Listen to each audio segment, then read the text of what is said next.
প্রিয় দর্শক শ্রোতা মণ্ডলী, আসসালামু আলাইকুম। আয়ান হোমিও ফার্মেসির পক্ষ থেকে আপনাদের শুভেচ্ছা স্বাগতম। আজকে আলোচনা করব ইনফার্টিলিটি অর্থাৎ বন্ধ্যাত্ব নিয়ে। পুরুষ এবং মহিলাদের বন্ধ্যাত্ব রোগ সম্পর্কে আলোচনা করব।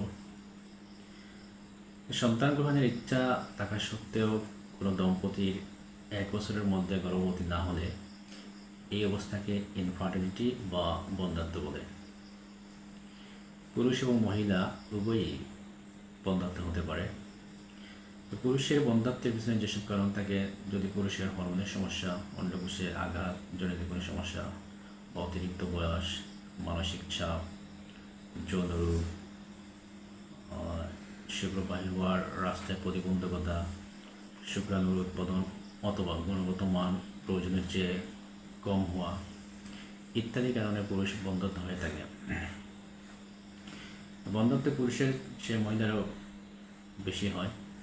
মহিলাদের বন্ধ্যাত্বের যেসব কারণ থাকে, অনিয়মিত মাসিক, হরমোনের সমস্যা অথবা অতিরিক্ত বয়স, মানসিক চাপ, ডিম্বাশয়ের ডিম্বাণু তৈরির জটিলতা,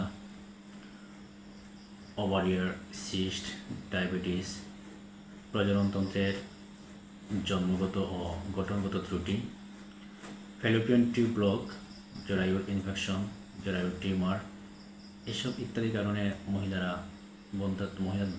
বন্ধ্যাত্ব হতে পারে।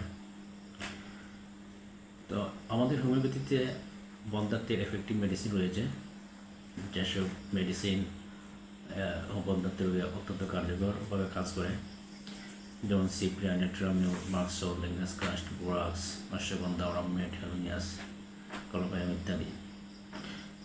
আপনারা যদি এই ধরনের কারোর সমস্যা হয়ে থাকে, বন্ধ্যাত্বের সমস্যা ভুগে থাকেন, তাহলে আপনারা ধৈর্য সহকারে হোমিওপ্যাথিক চিকিৎসা গ্রহণ করুন। ইনশাআল্লাহ এই সমস্যা থেকে আপনারা মুক্তি লাভ করবেন। তো আজকে পর্যন্ত সবাই ভালো থাকেন, সুস্থ থাকেন। আল্লাহ হাফেজ।